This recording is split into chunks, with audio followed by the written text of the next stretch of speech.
A novela das 6, Garota do Momento, promete momentos de alta tensão e reviravoltas emocionantes no núcleo da família de Raimundo. O empresário terá um ataque de fúria ao flagrar sua filha Celeste nos braços de Edu, seu grande desafeto, e tomará uma série de decisões drásticas que afetarão profundamente a vida de todos ao seu redor. A demissão de Vera, a governanta da casa, será o estopim para uma crise familiar intensa, que culminará em arrependimentos e reflexões profundas sobre amor, lealdade e compreensão. Os eventos que levarão ao conflito central da trama começarão no capítulo desta segunda-feira, quando Raimundo, que estará em um show de Lígia, flagrará Celeste e Edu abraçados em um momento de ternura. O empresário, conhecido por seu temperamento forte e sua resistência a mudanças, explodirá de raiva ao ver os dois juntos. Para ele, Edu é um rapaz sem futuro e inadequado para sua filha, e essa visão preconceituosa o cegará para o amor sincero que o jovem nutre por Celeste. Furioso, Raimundo armará um escândalo em plena plateia, chamando a atenção de todos ao redor. Ele exigirá, em tom autoritário, que Celeste se afaste de Edu imediatamente, mas a jovem, que já vinha se rebelando contra as imposições do pai, se recusará a obedecê-lo. A tensão aumentará ainda mais quando Raimundo tentar arrancar Celeste à força do local, determinado a separá-la de Edu a qualquer custo. Desesperada e sem outra opção, Celeste correrá para a Kombi de Vera, que estava estacionada nas proximidades. A governanta, que sempre foi uma figura materna para os filhos de Raimundo, abrigará a jovem e tentará mediar a situação. Ela sugerirá que Celeste busque um acordo pacífico com o pai, mas a moça, magoada e cansada das constantes restrições impostas, afirmará que não há mais diálogo possível com Raimundo. Quando Raimundo finalmente localizar sua filha, ele perceberá que Vera tinha conhecimento do romance entre Celeste e Edu e ficará indignado. Sentindo-se traído, ele decidirá colocar um fim na relação de trabalho que mantinha com a governanta há anos. Mesmo após Vera confessar que apenas queria proteger Celeste e evitar conflitos, Raimundo, em um ataque de impulsividade, a demitirá sumariamente. A demissão de Vera provocará uma grande revolta dentro da casa de Raimundo. Os filhos do empresário, Beto e Ronaldo, ficarão consternados com a decisão. Para eles, Vera não era apenas uma empregada, mas praticamente um membro da família. Foi ela quem os criou e cuidou deles desde a infância, suprindo muitas vezes a ausência emocional do pai. A mágoa será profunda e os dois irmãos não hesitarão em manifestar seu descontentamento. Celeste, por sua vez, adotará uma postura ainda mais extrema para demonstrar sua indignação. Em um ato de protesto e desespero, ela anunciará que entrará em greve de fome até que o pai reconsidere suas ações e permita que ela viva seu amor com Edu em paz. Mesmo isolada e frágil, Celeste encontrará uma maneira de se comunicar com o namorado. Por meio de cartas secretas, os dois continuarão a trocar palavras de carinho e esperança. Edu, por sua vez, estará profundamente preocupado com o estado de saúde de Celeste e buscará apoio em amigos e familiares para tentar reverter a situação. Ele compreenderá que enfrentar Raimundo diretamente só agravará o problema e, por isso, adotará uma postura mais paciente e estratégica, aguardando o momento certo para intervir.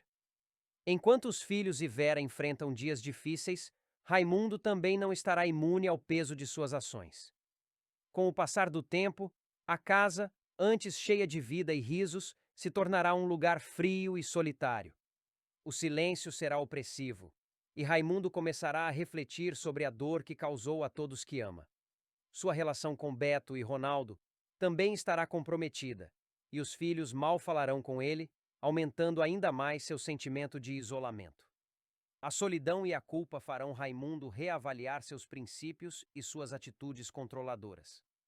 Ele começará a perceber que sua oposição ao relacionamento de Celeste e Edu não era motivada por preocupações reais, mas por seu próprio orgulho e preconceito. Ele também perceberá o quanto Vera foi importante em sua vida e no desenvolvimento dos filhos, e o arrependimento pela demissão começará a corroer sua alma. Conforme os dias se passam, Raimundo tomará coragem para tentar corrigir seus erros. Ele chamará Vera para uma conversa franca e pedirá desculpas por suas atitudes impensadas. Com lágrimas nos olhos, Raimundo confessará que não sabia lidar com suas emoções e que foi dominado. Garota do momento, Onofre aceita patrocinar a novela, trazendo um novo fôlego para a produção, que estava à beira da falência. No entanto, Raimundo, preocupado com a influência de Edu sobre Celeste, exige que ela se afaste dele. A pressão sobre Celeste aumenta, e Vera, sempre astuta, sugere que ela tente um acordo com Raimundo, acreditando que isso poderia acalmar os ânimos e garantir sua liberdade. Enquanto isso, Érico e Anita confortam Edu, que se sente perdido e desamparado com a situação. A amizade deles se fortalece, criando um laço que pode ser crucial para o desenrolar dos eventos. Juliano, por sua vez, revela a Clarice que passará a casa de Petrópolis para seu nome, uma decisão que a deixa apreensiva. A tensão aumenta quando Raimundo decide demitir Vera, alegando que suas interferências são prejudiciais à imagem da novela. Clarice, sentindo-se deslocada, decide voltar para a mansão, onde espera encontrar um pouco de paz em meio ao caos. No entanto, a situação se complica ainda mais quando Teresa confessa a Alfredo que está sofrendo por conta de Eugênia, revelando uma vulnerabilidade que poucos conhecem. Antes de continuar, clique no botão de gostei, se inscreva no canal e comente qual é o seu personagem preferido da novela.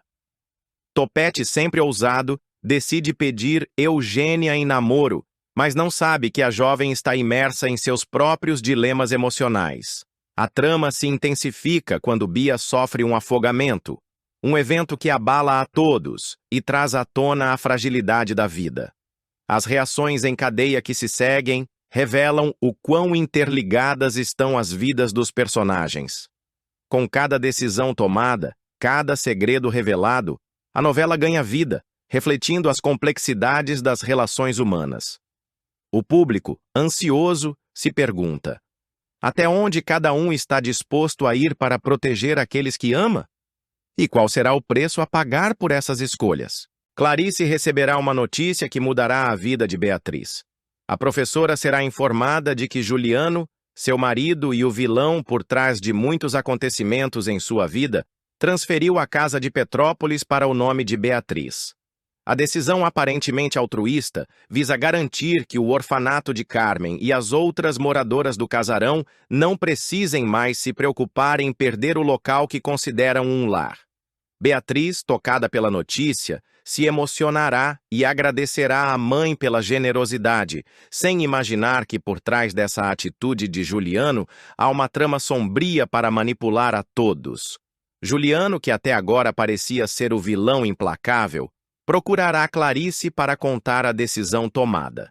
O empresário sempre teve um jogo de manipulação em andamento, especialmente em relação a Clarice, mas agora ele decide dar um passo ainda mais ousado. Juliano se aproveita da situação e finge que sua atitude de transferir a casa para o nome de Beatriz é uma ação nobre, para garantir o futuro do orfanato. Mas, na verdade, ele está apenas criando uma rede de manipulação mais profunda, que visa controlar ainda mais a vida de Clarice.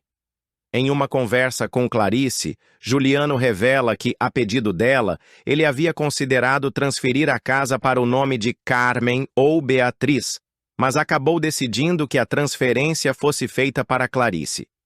A verdadeira intenção por trás disso é manter o controle sobre a propriedade, pois ao transferir o imóvel para o nome dela, ele assegura que a esposa tome as decisões. Mas, na prática, ele estará por trás de tudo, manipulando as ações dela para alcançar seus próprios objetivos. Clarice, sem saber das intenções de Juliano, fica surpresa e tocada pela aparente bondade do marido. Ela acredita que, finalmente, ele está demonstrando um gesto de confiança e respeito, algo que ela tanto desejava. Juliano, que sempre se mostrou distante e calculista, agora parece querer reverter a imagem negativa que construiu ao longo dos anos. Ele finge que sua atitude é uma maneira de resolver a questão do orfanato e aliviar o sofrimento de todos que dependem do casarão. Com a decisão de Juliano, Clarice decide contar a boa notícia a Beatriz.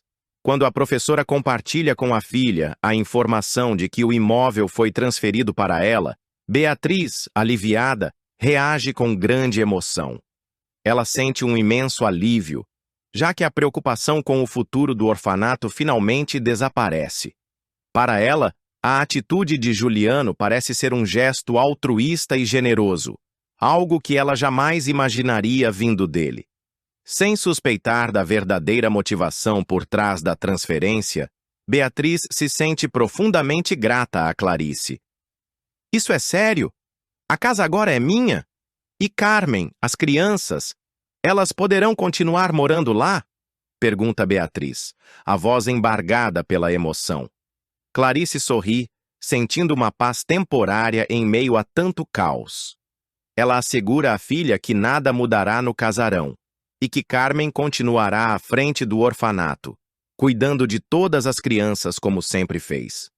Essa garantia dá a Beatriz uma sensação de segurança e ela agradece repetidamente à mãe. Eu não sei como agradecer, mãe. Isso é tudo o que eu precisava. Não sei o que teria feito sem isso. Porém, Clarice não tem ideia de que essa decisão de Juliano não é um gesto de bondade, mas uma jogada estratégica para manter o controle sobre ela e sobre tudo que envolve a Casa de Petrópolis. Juliano sabe que, ao transferir o imóvel para o nome de Clarice, ele se coloca em uma posição de poder ainda mais forte. Agora, ele pode manipular a situação com mais facilidade, fazendo com que Clarice pense que ele está realmente ao lado dela, quando, na verdade, ele está apenas cumprindo mais um de seus planos manipulativos. A boa notícia sobre a casa também desperta reflexões em Clarice. Ela, que havia passado por tantas dificuldades com Juliano, começa a perceber que ele pode ter mudado. Com o orfanato resolvido, ela sente que, talvez, seja o momento de reavaliar sua relação com ele. Embora Juliano tenha demonstrado uma fachada de mudança, ela não consegue ignorar a dúvida de que ele ainda seja o mesmo homem calculista de sempre. Antes de tomar qualquer decisão sobre o futuro de seu casamento, Clarice decide procurar Teresa, sua amiga fiel, para buscar conselhos. Teresa, conhecendo bem os perigos de confiar em Juliano, sugere que Clarice não tome decisões precipitadas e que não se deixe levar pela fachada de gentileza que ele está tentando apresentar.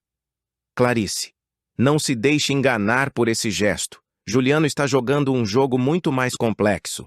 Ele não mudou, ele apenas está tentando manipular a situação para que você acredite que ele está ao seu lado. Alerta Teresa.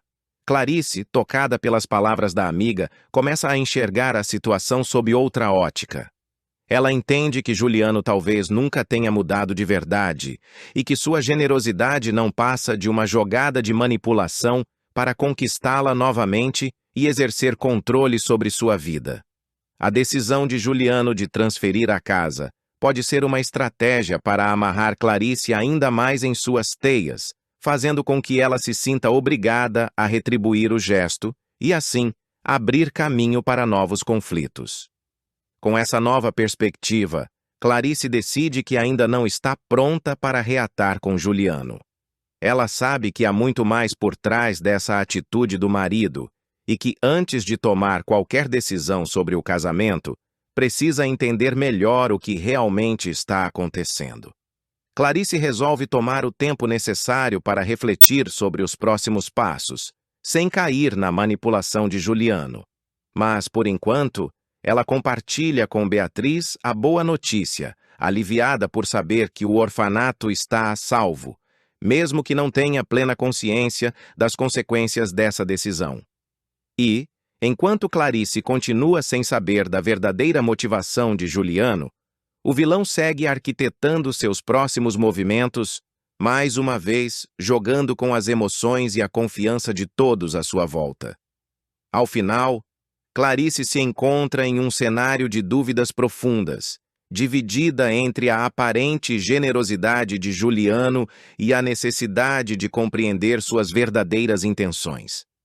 A boa notícia sobre a transferência da Casa de Petrópolis para o nome de Beatriz inicialmente traz alívio e tranquilidade para a professora, que sente que, finalmente, os problemas do orfanato estão resolvidos.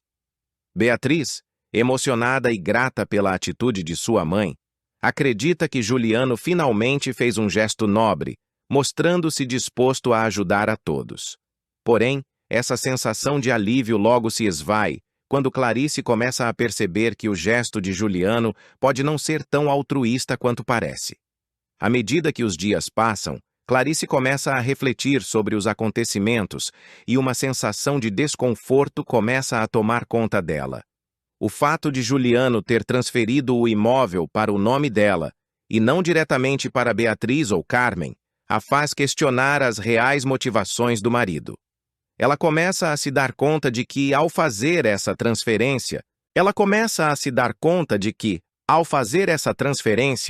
Juliano não só se coloca em uma posição de controle sobre a propriedade, mas também sobre as decisões de Clarice, manipulando sutilmente a situação. Essa jogada estratégica tem como objetivo não apenas manter o poder sobre a casa, mas também reconquistar o controle sobre a vida de sua esposa, criando um vínculo que ela acredita estar rompido. Clarice se vê agora em uma encruzilhada emocional.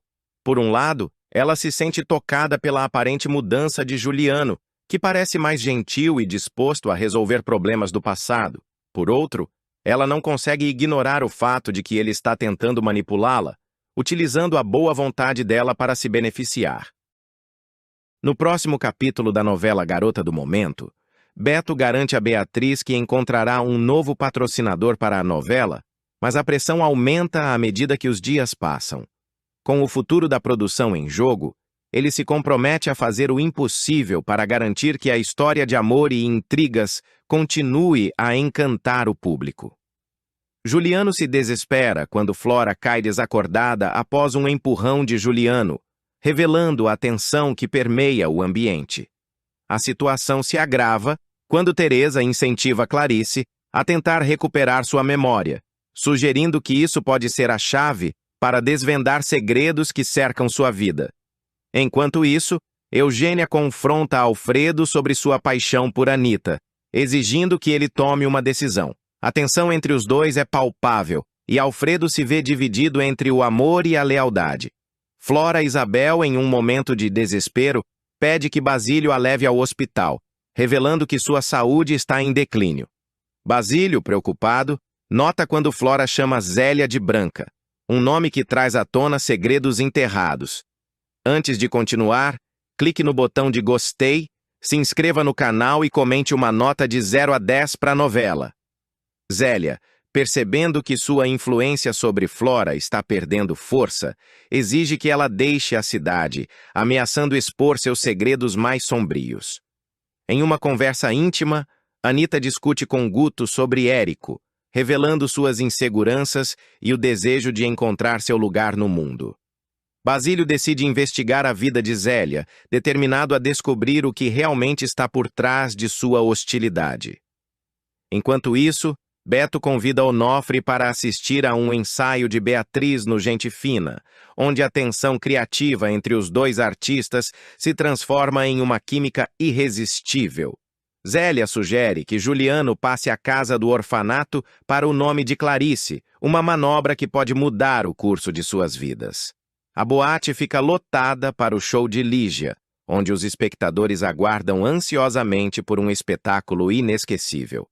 Edu, em um gesto de amor, dá um anel para Celeste, simbolizando seu compromisso, enquanto Onofre se encanta cada vez mais com Beatriz, criando um triângulo amoroso que promete agitar os próximos episódios.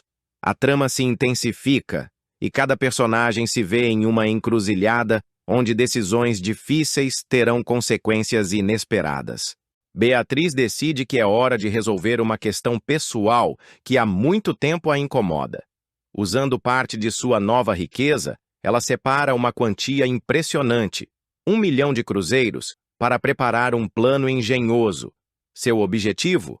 Criar uma surpresa inusitada e inesquecível para Juliano, alguém que duvidou dela e que, de certa forma, foi uma pedra em seu caminho.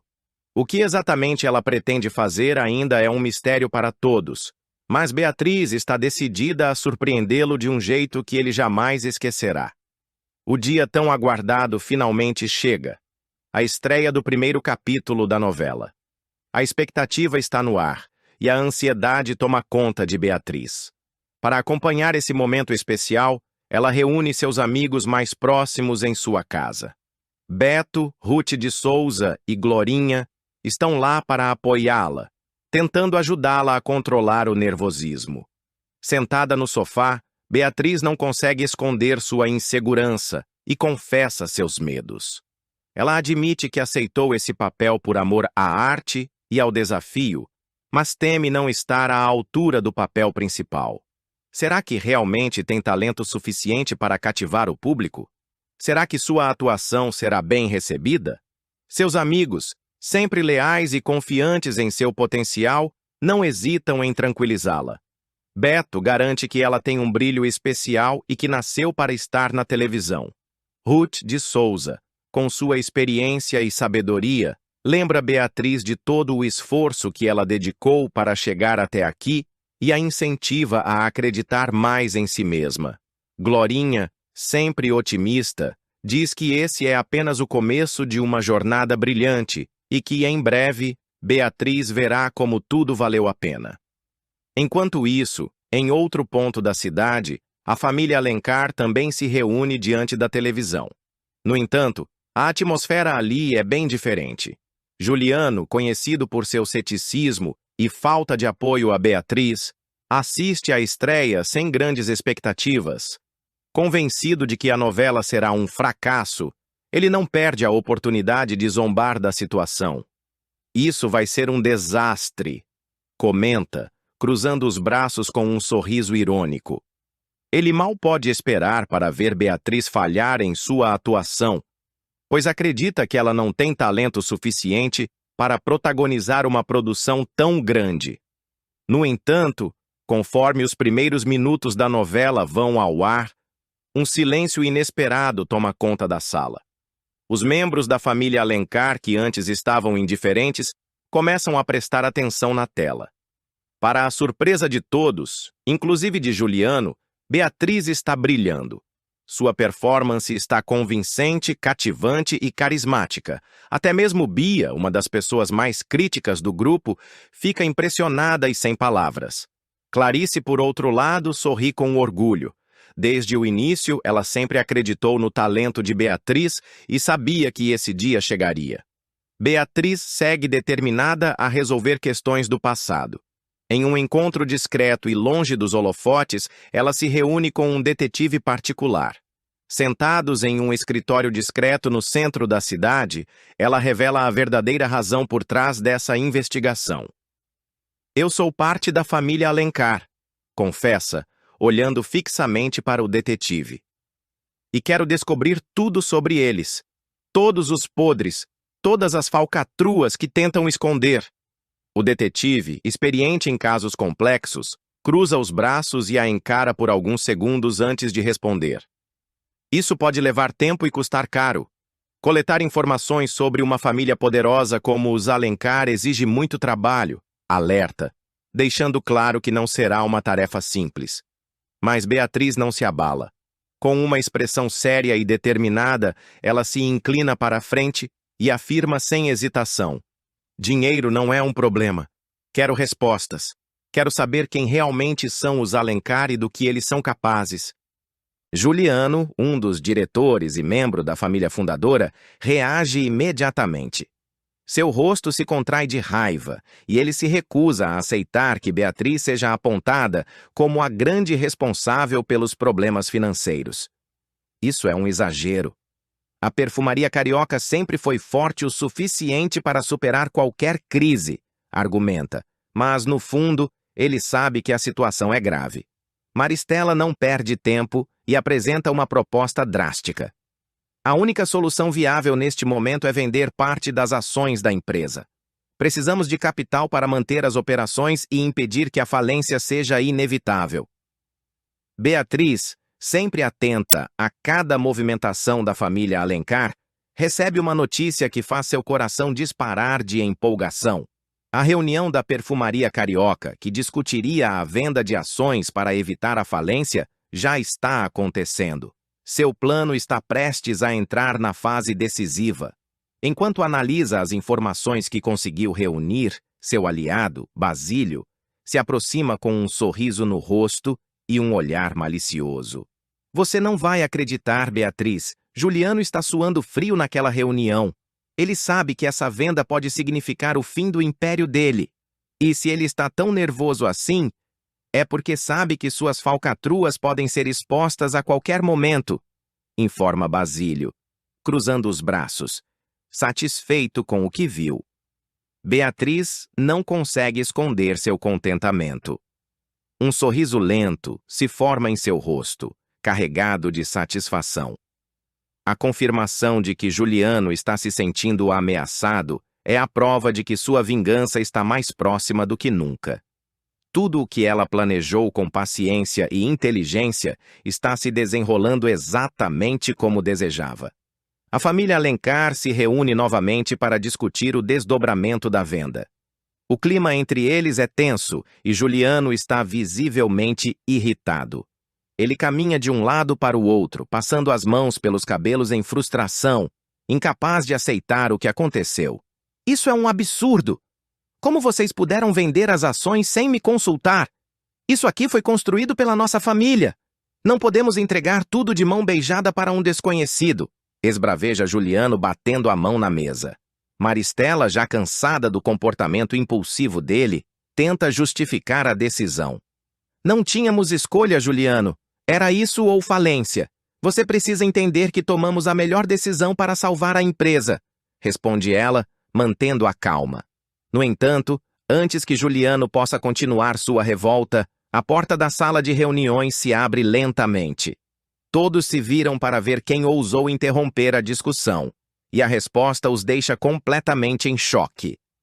Beatriz entra no ambiente com passos firmes, segurando uma pasta de documentos em uma mão e um olhar de triunfo nos olhos. O silêncio que se instala na sala é absoluto. Os Alencar se entreolham sem acreditar no que estão vendo.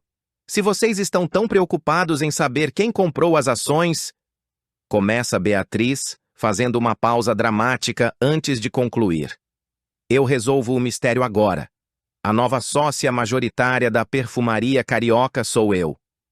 Juliano sente o chão desaparecer sob seus pés. Maristela leva uma das mãos à boca, incapaz de esconder o espanto. O restante da família permanece imóvel, tentando processar o que acabou de ser revelado. Isso é impossível, você está mentindo, acusa Juliano, tentando desacreditar Beatriz. Ela, no entanto, apenas sorri e joga sobre a mesa o contrato assinado. Aqui está a prova. E antes que você diga qualquer outra coisa, o dinheiro já está na conta de vocês. Agora, gostando ou não, sou a nova dona desta empresa. A tensão no ambiente se intensifica quando Beatriz decide ir além. Ela olha diretamente para Zélia, que se mantém em silêncio, mas cujo rosto já demonstra apreensão. E já que estamos esclarecendo verdades, acho que está na hora de revelar um segredo guardado por tempo demais, continua Beatriz, enquanto um homem entra na sala. É o detetive que ela contratou, pronto para expor tudo o que descobriu. Zélia, ou devo dizer... Branca? Questiona Beatriz, cruzando os braços. Zélia empalidece. O nome proibido ecoa no ar como uma sentença. O que você está dizendo? Tenta se defender, sua voz trêmula. O detetive avança e coloca uma série de documentos sobre a mesa. Zélia Alencar não existe. Você é, na verdade, Branca, a viúva do verdadeiro criador do sabonete que fez esta empresa prosperar. E pelo que apuramos, tudo o que os Alencar construíram veio do roubo da sua família. O choque toma conta da sala. Juliano parece perdido. Maristela respira fundo. E os demais trocam olhares de pura incredulidade. No entanto, a revelação mais impactante ainda está por vir. Clarice, que observava tudo atentamente, de repente leva a mão à cabeça, como se estivesse tentando se lembrar de algo perdido no tempo. Aos poucos, Fragmentos do passado começam a se encaixar. Seus olhos se enchem de lágrimas quando, finalmente, ela reconhece Beatriz. Você é minha filha, sussurra com a voz embargada. A confusão se instala, mas Beatriz mantém a postura firme. O detetive confirma que todos os Alencar escondem segredos que agora vieram à tona. E no momento em que a polícia chega para cumprir os mandados de prisão, a ruína da família está selada. Juliano e Maristela são levados algemados, enquanto Beatriz observa tudo com a serenidade de quem finalmente obteve justiça. Seu plano foi um sucesso absoluto. Agora, ao lado de Clarice, sua verdadeira mãe, Beatriz tem um novo objetivo: destruir completamente o império dos Alencar e garantir que cada um deles pague pelo que fez. O jogo virou e a verdade, por fim, venceu. Beatriz aceita o convite de Sérgio, animada com a perspectiva de um novo projeto. No entanto, sua alegria é interrompida quando Carmen conta a ela que a casa do orfanato foi vendida. A notícia a deixa inquieta, pois a casa sempre foi um símbolo de esperança e abrigo para tantas crianças. Enquanto isso, Juliano revela a Maristela que comprou o imóvel de Petrópolis, o que provoca uma onda de descontentamento. Beatriz, ao saber da compra, se recusa a ser inquilina de Juliano, temendo que ele transforme o lugar em um mero investimento.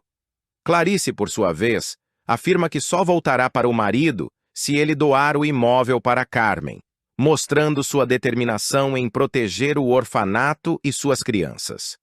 Essa condição gera tensão entre os dois, pois o orgulho de Juliano é ferido e ele se vê em um dilema emocional. Enquanto isso, Beto tenta levantar o patrocínio para a nova novela de Sérgio, acreditando que a história pode fazer sucesso e trazer à tona questões importantes sobre a sociedade. No entanto, Nelson não gosta de saber que Érico está na casa de Anita, o que provoca ciúmes e desconfiança. Guto, por outro lado, descobre que Anita está apaixonada por Alfredo, e essa revelação o deixa perplexo, pois ele sempre a viu como uma amiga leal. Antes de continuar, clique no botão de gostei, se inscreva no canal e comente uma nota de 0 a 10 para a novela. Em meio a esse turbilhão de emoções, Flora vê Zélia beijar Juliano, o que a deixa intrigada e um tanto incomodada. Onofre, por sua vez, não aceita patrocinar a novela, alegando que o conteúdo não é adequado para o público que deseja atingir. Essa negativa coloca em risco o futuro do projeto de Sérgio, que se vê cada vez mais pressionado a encontrar soluções. Com tantas reviravoltas, o destino de cada personagem parece entrelaçado, e as decisões que tomam podem mudar suas vidas para sempre, revelando a complexidade das relações humanas e a luta por seus ideais. Juliano, devastado após ser abandonado por Clarice, sente que sua vida perdeu o rumo e mergulha em uma espiral de incertezas. O sofrimento o consome, mas ele não está disposto a aceitar o fim do casamento sem lutar. Desesperado, ele começa a arquitetar maneiras de reconquistar sua esposa, analisando cada erro cometido e tentando encontrar um caminho para o perdão. Ele sabe que Clarice está magoada, mas acredita que, com as palavras certas e gestos sinceros, pode fazê-la reconsiderar sua decisão. Enquanto isso, Beatriz se mantém firme em seu propósito de salvar a casa do orfanato de Carmen. Ela veste a armadura de uma mulher forte e determinada, ignorando qualquer indício de que seus esforços possam ser em vão. Convicta de que ainda há esperança, ela se dedica inteiramente à missão de garantir um futuro seguro para as crianças. No meio desse turbilhão de emoções, Beatriz recebe uma proposta inesperada. Um convite para ser a protagonista de uma nova novela na emissora Ondas do Mar. A oferta surge como um sopro de esperança, um sinal do destino mostrando que talvez sua vida esteja prestes a mudar. O salário do contrato poderia resolver muitos de seus problemas financeiros, inclusive a compra da casa de Petrópolis, onde tantas lembranças foram criadas. Radiante com a novidade, Beatriz corre para contar à avó, Carmen, imaginando que finalmente encontrou a solução para seus dilemas. Com os olhos brilhando de entusiasmo, ela compartilha os detalhes da proposta, certa de que, com o dinheiro da novela, poderá comprar a casa e evitar que o orfanato fique desamparado. No entanto, a resposta de Carmen a surpreende. Em vez de demonstrar a mesma empolgação, a avó suspira fundo, baixa o olhar e revela a dura verdade. A casa já foi vendida. O impacto da notícia é avassalador. Beatriz sente o chão fugir debaixo de seus pés. Como assim a casa já foi vendida? Para quem? O que isso significa para o futuro do orfanato? A incerteza se instala e uma angústia crescente toma conta dela. Carmen tenta acalmá-la, dizendo que tudo pode se resolver de um jeito inesperado, mas a jovem não consegue conter a preocupação. O que parecia ser uma vitória se transforma em uma nova batalha, e Beatriz percebe que ainda há muito a enfrentar antes de encontrar uma solução definitiva. Conforme os dias passam e a história se desenrola, Beatriz não consegue tirar da cabeça a incerteza sobre o futuro do orfanato. Seu coração pesa de preocupação e a insegurança a atormenta. Em uma conversa séria com Carmen, ela finalmente verbaliza a pergunta que não sai de sua mente. E agora, vovó? O que vai acontecer com as crianças e com o orfanato? Carmen, apesar de sua idade e experiência, também não tem todas as respostas. Ela tenta se manter otimista, forçando um sorriso para acalmar a neta, mas sua voz entrega a preocupação subjacente. Tudo vai depender do novo dono, minha querida. Se ele permitir que continuemos alugando a casa, talvez possamos manter as coisas como estão. Mas, se ele decidir que não, teremos que encontrar um novo lar. Beatriz respira fundo, tentando conter o desespero. Seu novo emprego como estrela de TV pode finalmente dar a estabilidade financeira que tanto precisa, e ela se agarra a essa esperança como um bote salva-vidas em meio a uma tempestade. Se o problema for dinheiro, podemos pagar o aluguel com o meu salário. Agora que fui escalada como protagonista da novela, não precisaremos nos preocupar com isso. Porém, Carmen não compartilha a mesma certeza. Ela observa a neta com ternura e apreensão, sabendo que a situação vai muito além de apenas dinheiro. Não é só o aluguel, Beatriz. Essa casa carrega nossa história, cada canto tem um pedaço da nossa vida. Encontrar outro lugar não será fácil, sem falar que não sabemos quem é o comprador e quais são as intenções dele. A tensão no ar aumenta quando, naquela mesma noite, Juliano aparece na pensão onde Beatriz está hospedada. Ele bate na porta, hesitante, segurando um envelope com documentos da casa. Ao vê-lo, Beatriz sente uma mistura de surpresa e irritação. O que você quer, Juliano? Ele respira fundo antes de responder, tentando medir suas palavras. Eu queria falar com você sobre a casa. A que eu comprei. O choque inicial rapidamente se transforma em raiva. Beatriz encara Juliano com olhos faiscantes, cruzando os braços em uma postura defensiva. Você não tinha o direito de fazer isso. Essa casa não é apenas um imóvel qualquer, Juliano. É o lar da minha avó, das crianças. Como você pôde ser tão insensível? Juliano se mantém calmo, mas há um brilho de frustração em seu olhar. Beatriz, escuta. Eu não fiz isso para te prejudicar. Pelo contrário, eu queria te ajudar, garantir que vocês não precisassem se preocupar com um novo dono desconhecido. Se eu fosse o proprietário, vocês teriam segurança. Mas Beatriz se recusa a enxergar dessa forma. Para ela, a atitude de Juliano foi uma traição, um golpe inesperado em um momento já difícil. Você nem ao menos conversou comigo antes.